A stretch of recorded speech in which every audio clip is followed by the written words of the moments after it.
Welcome to the Being Known podcast with my friend, Dr. Curt Thompson. My friend, Pepper Sweeney. We are here to discover and explore what it means to be truly known. Hey, Curt. Pep, man, great to be with you. Can you believe it? The beginning Season 3, right? Third season. Right on, man. Yeah. You get another chance to get it right. They say the third time's a charm. I keep trying. You have been so patient with me. I'm so grateful. I tell Phyllis every day that we record, like, man, Pep, he gives me one more try, one more chance. Well, my patience is running thin, my friend. So you better start pulling your weight. Okay. So I would ask you what you've been up to. I'll tell you what I haven't been up to. I haven't been up to releasing my third book into the world. That's something that I haven't been doing. I think some people may have been doing this. So by the time you're hearing this, Curt's third book, The Soul of Desire, Discovering the Neuroscience of Longing, Beauty, and Community, is out there and available and hopefully in your hands, and hopefully you've digested some of it. And as we're recording it, Curt is feeling the anticipation of this release because we're recording a little bit before the actual release. But we're excited this third season to be spending some time looking into the soul of desire. So very, very excited about this. And if you don't have the book, I recommend that you purchase it as soon as possible. It would be a real added bonus for everybody, for all of us as a community, to be going through the book as we are going through this season, because it's all going to be interwoven and hopefully just a beautiful experience for everybody. Yeah. Well, I for all of you who are with us today, I'm thrilled that we're going to have a chance to explore this together. I've never had the chance with the previous two books. I didn't have the chance to have an ongoing conversation with anyone, let alone with you, Pep, about what the book is about, and to really get feedback from people kind of in real time as the book makes its way out into the world. And we're hopeful that when you all get copies and read it and buy more copies and send them to all your friends, that you will find it to be helpful, and that you will be discovering the very thing that we're really trying to talk about with it, this notion that we really are people of desire, and that desire ultimately leads to our being known and then creating a world of beauty and goodness that is really God's vision that is planted in the very center of our souls. And I'm just really looking forward to this season and having the chance to talk with you about it. Yeah, me too. I'm hoping that the nickname that Nathan, your son, has given you will catch on. We can all start calling you Dr. Desire. I think it's apropos. You did. You said that. You actually said that. I did. Going back now, baby.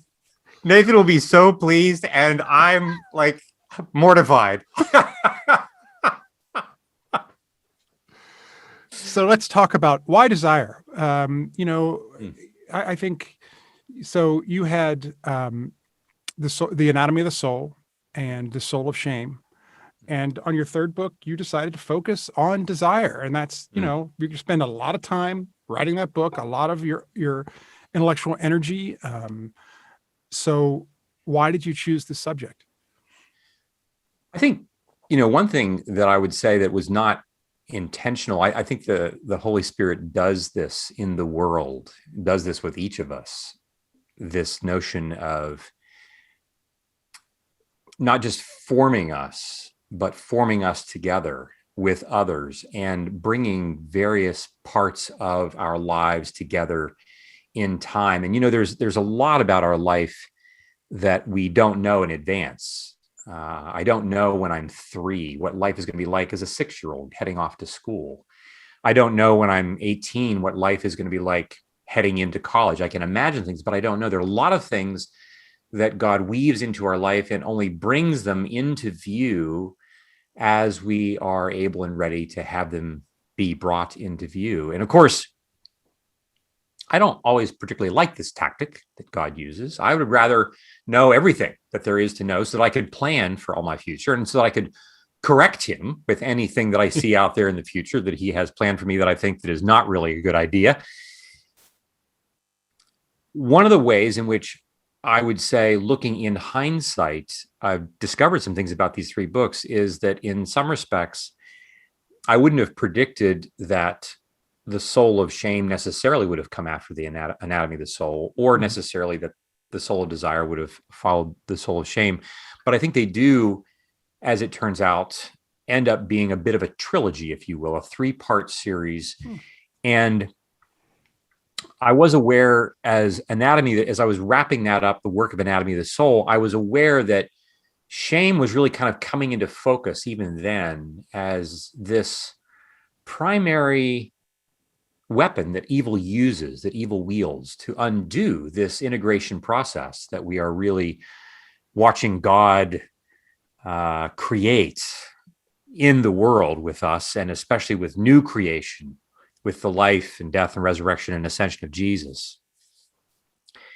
And I think that as over the last several years, as I've been watching how people have been responding and listening to and working with how people's responded to the soul of shame, I discovered, I think I started to pay attention in my own life. Like, I was not easily coming up with another idea. I had a 2-book deal with University Press. I didn't have a second idea about a book right away. And I found myself just being aware of a sense of urgency within me. And I think that, along with some personal things that were happening to me at the time, probably, 4 to 5 to 6 years ago, as I was having to think about this next project, I found myself becoming aware of the depth and strength of my longing for God to give me answers, my longing for God to, heal me, my longing for God to do the next beautiful thing, this longing. And so I think, kind of like the lens of a camera that is slowly turning and you can see things slowly coming into sharper and sharper focus, this sense of longing that we are people, my goodness, like we want to be healed of our shame. We want to do this work of integration, but it's really tough for us to do this. And then 3 years ago, I had the opportunity to be with Mako Fujimura in his studio in Pasadena at Fuller Theological Seminary, where we spent a week with him painting and describing what it meant to engage in this process of Nihonga, Nihonga, this Japanese art form. And he'd invited, a number of us to come and reflect on this process from our own particular perspectives. And for me, from this perspective of interpersonal neurobiology and spiritual formation. And in that week, there was, again, it was one of those moments where in hindsight, I would say, oh my goodness, like this is the Holy Spirit, revealing some things or bringing into view even more sharply this notion that, oh my gosh, I'm not just longing to have my pain resolved. I'm not just longing to not be ashamed. I look at this painting that Mako's doing and I'm like, I'm longing for this. It's as if my mind were now more awakened to this notion of beauty, this notion that what I'm really longing for, that is coursing through all of us, that I'm longing to be partnering with God to create as God has created. And so when we look at our shame, when we look at our trauma, which is just everywhere now, right? It's not just our personal traumas, right? It's writ large on our social landscape, politically, racially, economically, you name it. The way we treat the earth, climate, the whole 9 yards. Trauma is everywhere, and shame is embedded in it as a primary way of disintegrating who we are.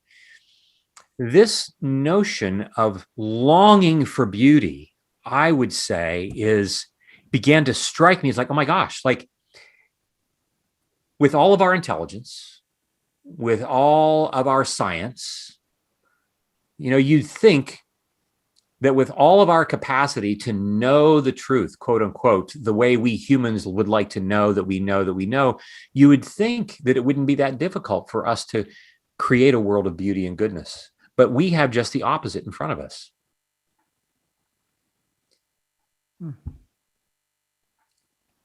But when you bring beauty into the room, I want to tell you, it circumvents all of our attempts to somehow find the right way to do things in order to make things right. It reminds us that God is first a God that we encounter in his beauty, and that my desire is ultimately for that. And as we will talk as we go forward, one of the things that we will see is that beauty isn't just something that is external to me, that draws my attention. It is certainly that. Beauty is not just something that I'm called to create. It is that. But beauty is what God is calling us to become. You just take a cross section of 100 people and you were to ask them, when's the last time that someone sat with you, looked you in the eye and said, oh my gosh, I see you and beauty is all that I can think of. Now, of course, as I've often said, you are the most beautiful man in the world, Pepper. Okay. All right. So let me ask you. Have you been waiting? Have you been waiting for when is he going to say it? Oh, when is he going to say it? I've been waiting, I was hoping that maybe season 3, that would be something we could drop, but I guess. I think now is the time to say that this book really is dedicated to the most beautiful man in the world. So for the sake of conversation, are we using the words both desire and longing interchangeably? We really are. We really are. And people already, when I talk about this, people will say, well, could you define longing and desire? Could you define that? And I would say, again, not unlike shame, it's not so much a thing that you define as much as it is a thing that you identify, that you first feel literally in your physicality. We know it. It has emotion that is related to it. It also has a storyline, right? Because I don't just have desire that's this amorphous thing. I have this desire that is directed at particular experiences or objects or people. And I think the reason that we really are focusing on it is because, as we will get to eventually in a more detailed way, everything that God is doing is his use of our desire to pull us into beauty and goodness in the world. And he's counting on us being people of desire that he has made us to be. He's counting on our desire first itself to be reformed, redeemed, and then using that very desire to form beauty and goodness in the world, in our relationships, in our furniture, in our artwork, in our software engineering, in our business dealings, all the things that we are really wanting to be about in the world. And so we move from this early notion in Anatomy of the Soul of like, what does it mean for us to be people of integration? What does it mean to become whole, even as our Father in heaven is also whole? How has he made the world to work? To then, in the Soul of Shame, how does evil want to disrupt that whole process? And then in this work, really, what is the vision that God has for us to ultimately become this people, these outposts of beauty and goodness in the world? Great. So you've often said that we are born looking for someone who is looking for us. Right. And so we are actually people that are born with longing. Right. Yeah. Right. Talk about that a little bit. Well, I think, it's not difficult. Babies are born and they're immediately they have appetites, right? They have appetites for warmth, for nourishment, for comfort. And these physical appetites are kind of the hard deck on which eventually come these other notions. We like to say that all children, in order for them to develop secure attachments, in order for them to become healthy human beings, they are people who are looking for the 4 S's. That's right, the letter S. These 4 words that Dan Siegel and Tina Payne Bryson coined in one of their books. This notion that we first need to be seen. Baby comes into the world, we need to see that she or he is there. But not just see them as an object, like I see the tissue box, but I see into their mind. I see what do they need, what do they want. And of course, it's hard work for us as adults because they're not telling us explicitly. We have to work at that, but we practice paying attention for them to be seen in order for us then to let them be soothed. We're in distress. We want to be soothed for a whole range of reasons. That being seen and being soothed then over time leads to our being safe. We as newborns, infants, toddlers grow into, when we are in securely attached relationships, we grow into a sense that the place where I live and the people with whom I live have created safety for me, protection from the outside forces of the world. But also another important part is that they're creating safety for me from my own internal drives. For instance, if I'm a 2 or 3-year-old and I want to run into traffic, that's my longing, that's my desire, that's my impulse. I want to go do. Somebody has to say no. And so part of safety includes not just protecting me from outside, but protecting me from me, wherein which our neural networks are then going to be pruned. This is our parents saying no to us, and in which our desire is being disciplined and directed so that I don't just go anywhere and everywhere that I want. Seen, soothed, safe, that then leads to the 4th S, which means I'm going to be secure. And here's where I talk about this differently than Dan Siegel does. In my view, when we talk about security, we're talking about you, because you have created for me a space of being seen, soothed, and safe. I now am able to go out into the world and take risks. I can go out in the world and I can make mistakes. Now, hopefully, I'm making mistakes not too foolishly, but I might make mistakes. And when I do, when there are ruptures, I can have those ruptures repaired because I can always return to a place in which I'm seen, soothed, and safe. But in that space of safety, I am taught to have confidence to take risks.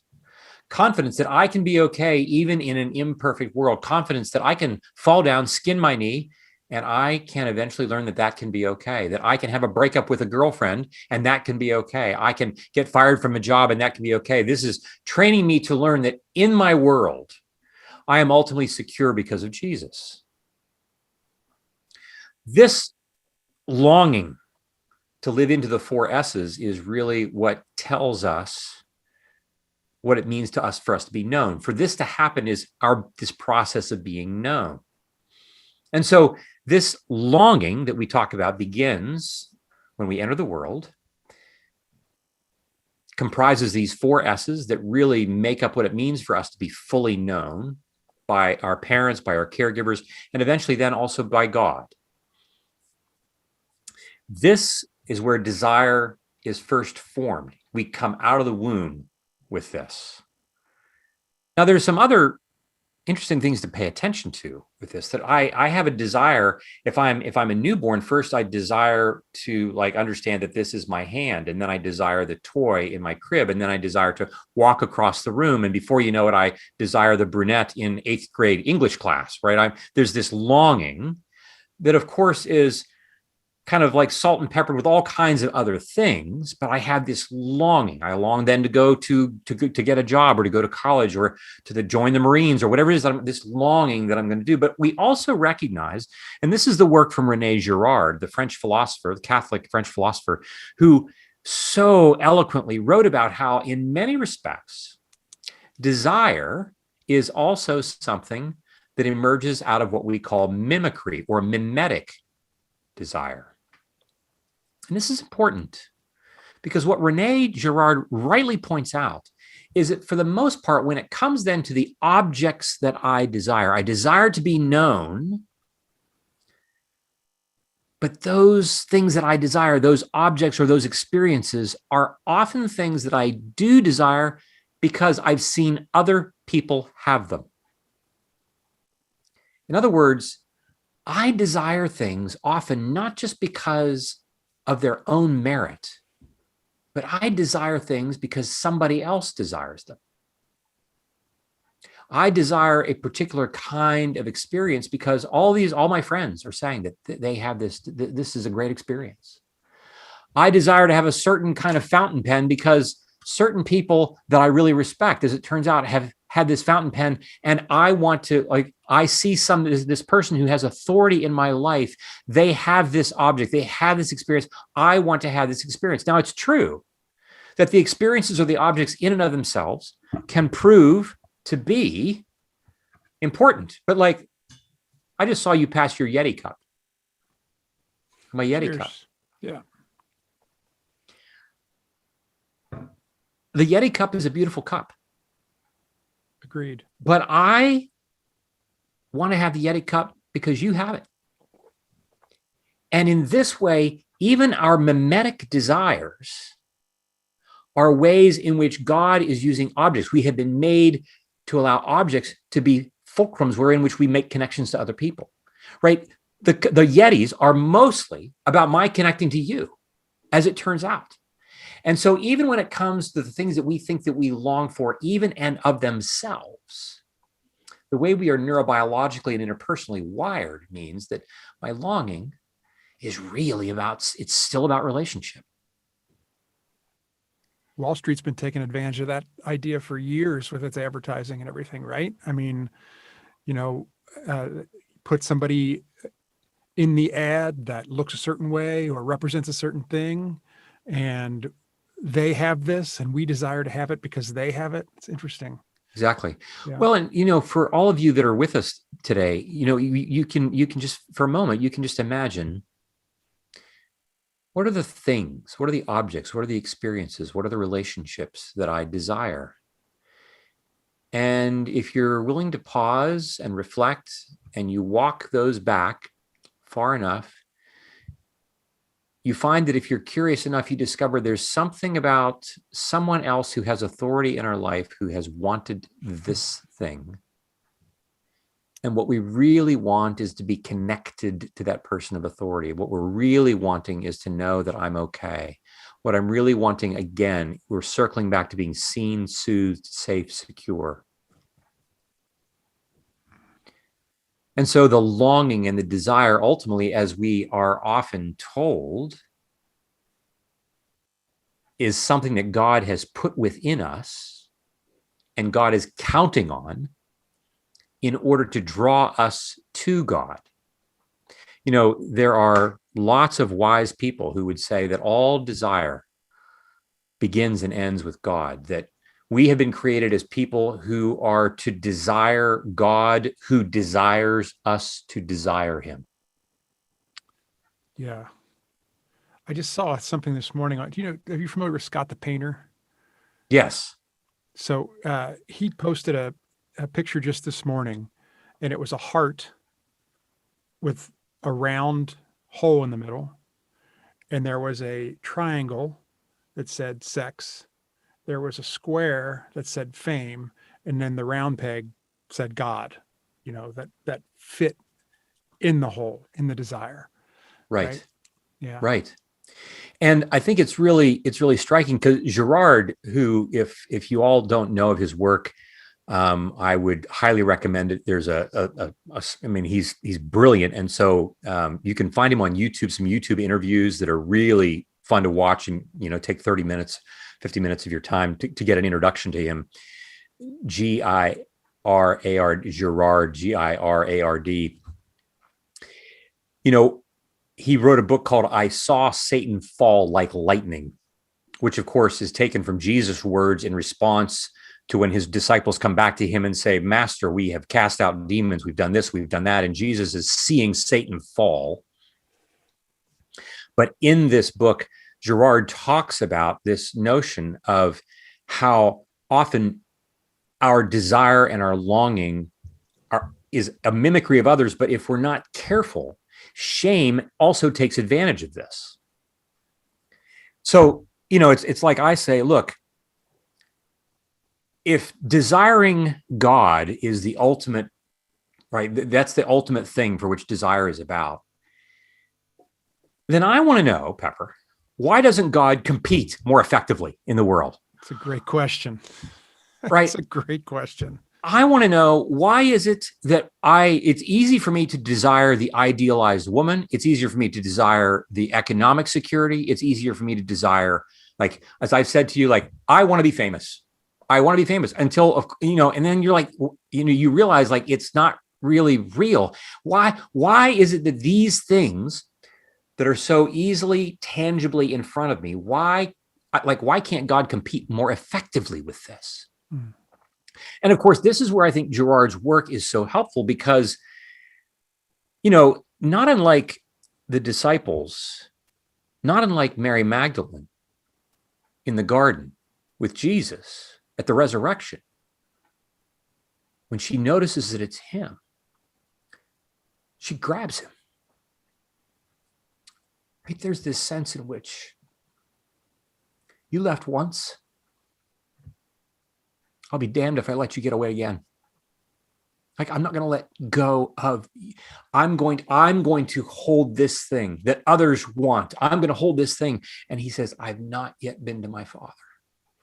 You can't hold me, because to hold me is an indicator. It is a reflection of the part of you that is still not yet comfortable being fully loved by me. You don't have to have an object to be okay, because the object is always only pointing to the relationship in which you're being loved by me. I want to hold my favorite fountain pen. I don't want to just observe a Mako Fujimura in the museum. I want to own it. Right? Because and because it's tangible. I can hold it. I want to have the particular relationship. I want to, and we can all name, what are the things that we want? I want the Tesla. I want the house. I want the second house. All the things that we want. Why doesn't God more effectively compete? And we're going to talk more about that a little later on in one of our other episodes, this whole notion of how our life has been disintegrated by what happens when, instead of desire leading to integration, desire leads to devouring. If we believe that desire begins and ends with God, the hard part is that I'm recognizing that when I want ultimately anything other than him, the thing I want, I'm going to devour. We're reminded of the early texts in both Genesis 3 and Genesis 4, where we read in the curses where God speaks to the woman and says, your husband will be your master and your desire will be for him. And the word desire there is only used typically in the way that it's used there, in the same way that it's used one chapter later. And that desire that God speaks to Eve about for her husband is not sexual desire so much as it is about a possibility of undermining, a possibility of devouring, because he will be your master. This curse means that men will treat women in ways that are abusive, and women will do what they can to undermine the males that they're with. That same use of desire is echoed in Genesis chapter 4, one chapter later, when Cain is at the crossroads with his brother Abel, when God says to him, sin is crouching at your door and its desire is for you, but you must master it. This is where desire, when shame is infecting it, tends to move in a direction that tends to be disintegrating. where I want to own and clutch and hoard and ultimately consume. And so desire is that which God depends upon. But in our brokenness, desire itself presents itself to be a challenge. And so the redemption of desire is what God is about in Jesus, for the purpose of then using it to create beauty and goodness in the world ultimately. You know, I just think about, like, I think about one story. I don't recall if I've told this story before. You're aware of it. This story of when I was about 10 years old, playing football in my front yard on a Wednesday evening in the summer, when my mom walked out and was going to go to prayer meeting. We could walk to church where we live. She's going to go to prayer meeting, and grew up in this evangelical Quaker community. And, you know, I was the only person under 40 that would ever be at one of these prayer meetings where there would be 15 people and there's Curt. Like, there's all these adults, and they're like, what's the child doing here? Well, the child didn't know. He was just there because, like, that's what you got to do. And my mom, you know, walks out the front door, and I noticed that my mom was headed to church, but I'm playing football with my friends. And then she looks at me, she stops, looks at me and says, "Are you coming to church with me?" You know, looking back on this, I'm thinking, like, excuse me? Are you coming to church with me? And I said to her, "Do I have to?" And she said to me, "Where do you think Jesus would want you to be?" Now, if I'd been courageous enough, I would have said, "I think Jesus wants me right here playing football with my friends. I think he wants you in church where all the adults are, but I think he wants me right here." Now, if I'd been smart, and foolish, I would have said, "I'm not sure. Why don't you go ask your husband, who apparently doesn't feel like he has to go to church tonight either." But so here's just an example, right? Like, I grew up in a home with God-fearing parents. I grew up in a home where parents loved me. Anything good about my life has my parents' fingerprints all over it. And at the same time, that was a moment in which I have a desire as a 10-year-old to be playing football with my friends. That's my longing. But now my longing is getting wrapped around this notion of, like, going to church and feeling bad if you don't. My mom's distress now becomes something that I have to manage. I can't do what I want to do because I'm too busy managing her stuff. And in the same way, I had a father who was deeply affectionate, loving, kind, all the things. But, you know, you just didn't want to cross him, because if he were to get angry, like, you didn't want to be around when that happened. Now, he wasn't abusive, but you didn't want to be angry. And so, like, I grew up in which there are times when I feel anger or anxiety, and, like, it's not okay to name this. Desire gets truncated. Desire to play football, desire to express yourself. You can't do that because you're always, like, waiting for the other shoe to drop. And so, in this sense, I think that it's really important for us to recognize that desire is shaped by all of our developmental experiences, but it's never, ever something that leaves us alone. And as we'll see later, this question of, like, what do we want is a really important question. What is your desire? What are your desires? And most of us all have all kinds of ways of saying, well, I don't know what those things are, or I'm too worried to answer them straightforwardly because, like, what if I'm wrong? What if I'm telling you the wrong thing? What if the thing that I want God's not pleased with, or whatever? And because we don't pay attention to them, we end up mischanneling them. And so we would say that in some respects, all sin is misdirected desire. We don't talk about sin without talking about desire, which is why it's so important to talk about it. Right. And the last thing I just want to mention, just to make sure that we cover all of our bases, you know, in our culture, and I did not just ours, but historically, anytime you talk about desire, it's, you know, people's mind eventually wander to sex. Right. And so just a word about that I just want to say that, you know, sex can be many things for many people, but at its fundamental base, it represents our desire to be wanted, to be received, right? The man wants to be received by the woman, and our desire to be desired. The woman wants to be, she desires to be desired. She desires to have someone come into her, to do this sense of desiring. But what it's really a representation of is what stands behind all that. Because we tend to think that sex is it is like the thing.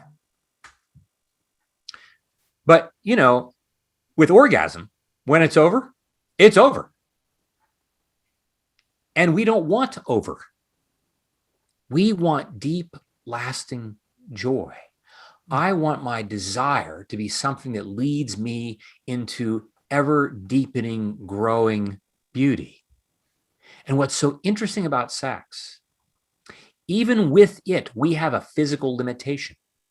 We have an end, right? We have, like, at the end of orgasm, like, we're done. Like, there is a no to the yes of sexuality. We can't just endlessly just do this. Our physicality has its own limitations, because behind all of it is beauty in relationship that far surpasses the sex itself, but has been so marred by our brokenness that we have a hard time seeing that. And so I want us all to just recognize that we need not be afraid of just naming sex for what it is in the room. Like, yes, desire does have to do with that, and sex is a powerful embodied representation of it, but it is that. It is a representation. It is pointing us to something beyond it. It's pointing to beauty, which is what we're going to try to tackle in our next episode, or at least the first forms of it. You've been listening to Dr. Desire.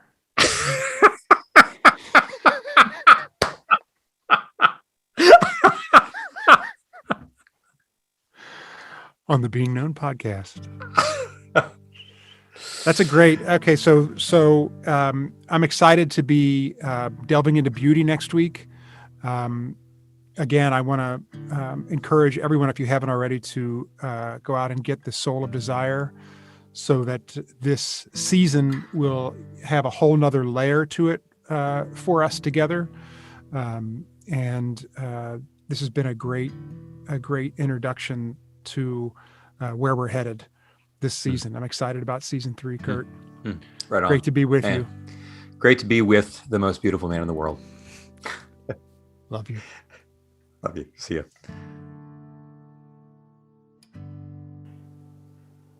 Dr. Desire. That sounds just like it. One of the biggest mistakes of my life. Oh, yeah. Oops. I mean, that.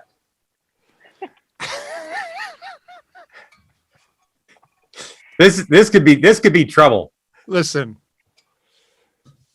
Got to add a little levity once in a while. You're right. It is. It's a lot of fun.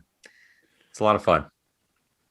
Okay, so my little aha moment in this was, I've said it before, that I like the if, fill in the blank, then fill in the blank. It gives me a structure. And I think I talked about it before, that my biggest one was when I told a friend I was jealous of something, expecting her to be like, okay, you need to work that out. She was like, that's fabulous, because that means you want something. So I was like, okay, if I'm jealous, then look for what I'm wanting. And so Curt, when you were saying what things, people, or projects are we desiring, that all goes back to, we can look at those things and see who that goes back to. Right. And it's a who they go back to. Yeah. And it's connection. And then I thought, okay, my Yeti mug. Yeah. It's like, okay, you guys had a Yeti mug. And I'm like, I want a Yeti mug. Cheers. But the fabulous thing is, okay, so I wanted a Yeti mug because I do care about my coffee being hot. I really care about that. Yeah. And then you guys were fabulous and caring and generous and kind, and you sent me one. And I'm like, oh, now I share in the Yeti thing. Yeah. But in all honesty, it's a little clumsy. It's a little big for my hands. Which is why it sits on your shelf. Yes, by my Lady Gaga Oreo. but the beauty is that I love it. I see it every day. Sometimes I use it, especially for my oatmeal if I want to keep it hot. But it all goes back to our connection. Yeah. There's a, Yeah. I did a course with Donald Miller's team once at one point, and they were talking about, they were using an example of this leather bag, this men's leather bag, and the story that this company built around this bag was unbelievable. I mean, you wanted one so bad. The guy that had this bag was the guy, The guy. right? And it had a history, it was this vintage history to it, and you wanted this thing. But when you got it, it kind of stunk because like it didn't really have a Like, strap that really? you could carry through the airport. It was just had handles, functionally it was horrible. Right. But even like the feeling, you wanted that feeling that, that was the desire, was to have that feeling that this thing represented. Right. Yeah. Right. Mm-hmm. Yeah. Yeah. It's, Well, and then I thought, oh, sorry. Go ahead. No, go. Then, because I found when we were talking about the 4 S's, like, okay, all of us have different levels of the quality of the 4 S's when we were young. So then what do? We're adults and our 4 S's were not that stunning. And so, but then I thought, okay, this is what we can do. We still, it's the being known, it's connection. Right. So all is not lost. Right. And I think that what we do, of course, then is we substitute objects for connection. We substitute my objects are gonna somehow make up for one of those 4 S's. The desire, when it's misdirected, is an attempt to somehow make up for something that I need, but they can only come to me from the outside. I can't see myself. I can only be seen by somebody else. I can look at myself in the mirror, but I'm not, it doesn't turn on the same neural networks as I have if you're looking at me, because I'm aware that there's a separate intention coming at me with all of that being seen, soothed, safe, secure. And we're going to come back to some of this. I think when we get, we're going to come back to some of these basic things, these 4 S's. We're going to revisit this throughout our time. All those things. So. Yeah. Well, because as soon as like we get the bag and we're like, well, it's just a bag. Right. Right. Right. It's like, Tom Brady wins yet another Super Bowl, and, the next day they just want to know, well, what are you doing next year? Right. Like that's that one, like that he's won whatever. Like we talk about it, we put it up in the paper, and we have these moments of like, oh my gosh, like he's an amazing quarterback. And the moment is fleeting. It leaves. Yeah. Like, and it's not enough to hold us.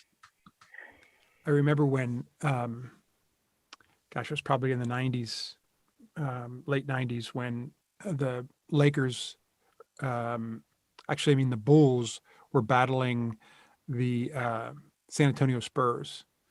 And they had an back-to-back interview, one with Dennis Rodman and one with the Admiral.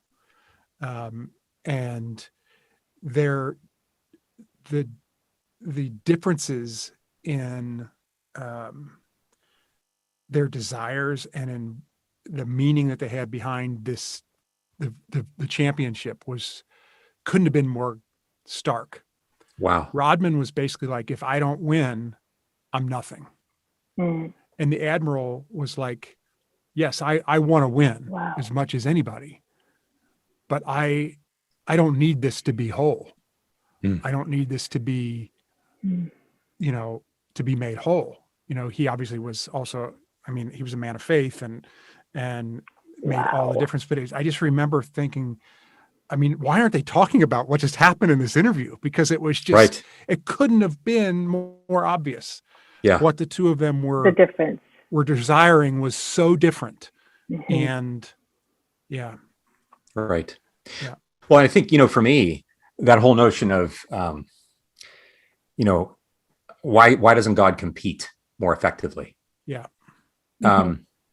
Just in the last 3 weeks or so, it has crystallized for me that there is a part of me who tells the story that God is a tyrant, that I believe God's a tyrant. Now, not all of me believes this, but there is a significant part of me that believes that God is a tyrant. And God at the end is not going to give me joy. God at the end is not going to provide for me the things that I want. Like, this is echo of Genesis 3, right? God knows that in the day that you eat the fruit, you'll become like him. And he's not a good God. He doesn't really love you in this way. Like, you're barking up the wrong tree if you think that he loves you. And so I take the fruit because I don't believe he loves me. I believe at the end of the day, I'm going to be some version of cast aside, some version of like, why didn't you work hard enough? Some version of like, well, you just made bad decisions. Some version of that. And I'm not going to give you what you need. I'm reading this. This is the third of Tom. I've mentioned Tom Holland to you all. Yeah, I'm reading. Before I go back and read Dominion again, I've read his book about the Persian Empire, and now I'm reading Rubicon, the last days of the Roman Republic, and then I'm going to read in the Shadow of the Sword, which is the rise of post Muhammad and the Islamic in the Islamic nation. Before I go back and read Dominion again, yeah, he's just an amazing writer. But I'm just a few pages from finishing Rubicon, and you talk about like the violence. Like we think about you go to Italy and you see all of the ancient structures and you're just like, wow, like whatever. And then you read like who they were and what they did and how they behaved. No wonder that we are, and these were people who were responding sometimes even to the gods, right? Because the gods, like, they reflect the gods they believe that are out there, right? That God is a tyrant. And this is how we behave. And, you're reading this and you're like, holy cow. Like, I wouldn't want to know that my culture sprang from this for anything. But as it turns out, it has. And, we're no less violent in some respects than they are. We're violent in more subtle ways. Like, we're violent with our pornography. We're violent with our, politics. We're not necessarily always killing people in the way that they did, but we're doing it in other ways. It's desire, like, run amok, because I don't believe that God is to be trusted. The number of places where Paul writes in his texts about how we now have peace with God through our Lord Jesus Christ. And, and I read that and think like that, that's just, it's a toss away phrase. If you're a first century person living in the city of Colossae that has been overrun by the Roman legions, and the Pax Romana is like, it's peace on war's terms, on the terms of violence. The notion of having peace with God is completely, like, it's a mind-blowing idea.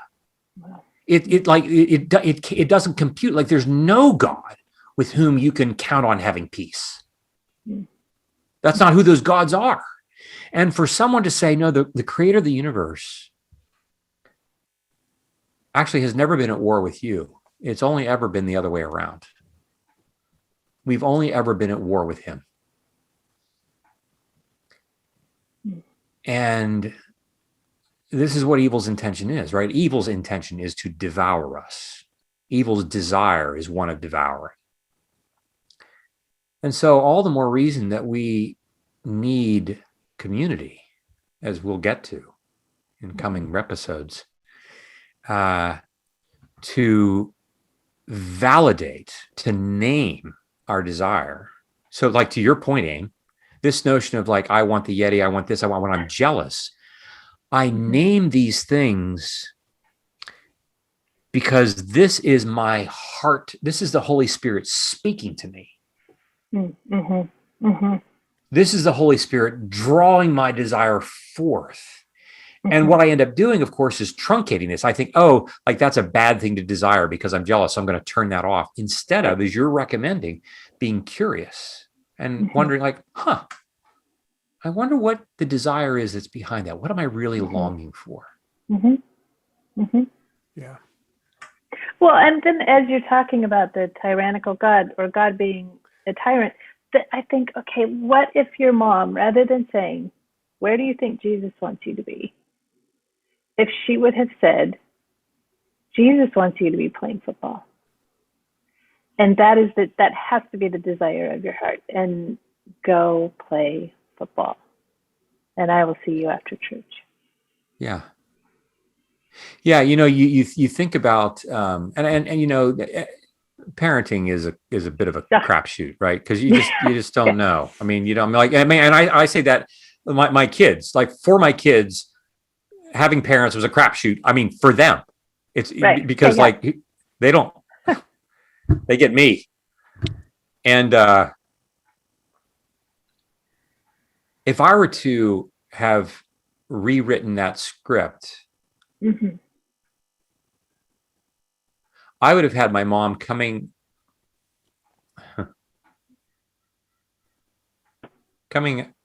out of the front door, down the porch steps, and pausing and saying, I'm so glad you boys are playing football. Mm-hmm.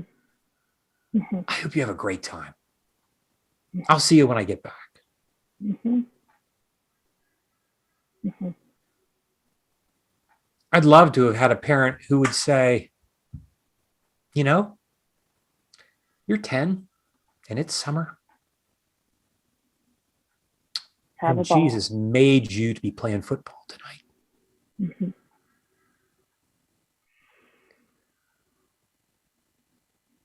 So we get to say that to each other. Yeah. Yeah. I don't really want to play football. You're not 10 anymore. I'm not 10, yeah. I mean, don't do anything silly. Right. Pepper, Jesus made you to be in Orange Theory. Yes. 8 days a week.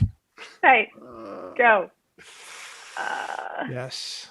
Yeah. Can't wait to see what I long for this week. Yeah. I love the idea of just as an application of thinking about what you desire and where that desire came from. Like, right. Really dissecting it and what is that thing that you desire and who was the authority in your life that desired that. And I think it's follow the root back. Right. Really I wrote that down too, but that will really be, that'll be a great application. Yeah. And I think at some point, I don't know if we need to do it here such that it would be a 2-part application. It might come more effectively in the 4th episode when we talk about people of grief. But to then say, what have been those things that have, however we would word it, hidden your desire, truncated your, sheared it off, kept it from being named? What are the ways in which you have begun to reroute your desire? You've been, misdirected that. What are some ways in which we're identifying, not so much to point out that people are, behaving badly. Yeah. As much as it is to point out that even some of the things that we find create challenges for us are actually emerging from well springs that have been made for good reason.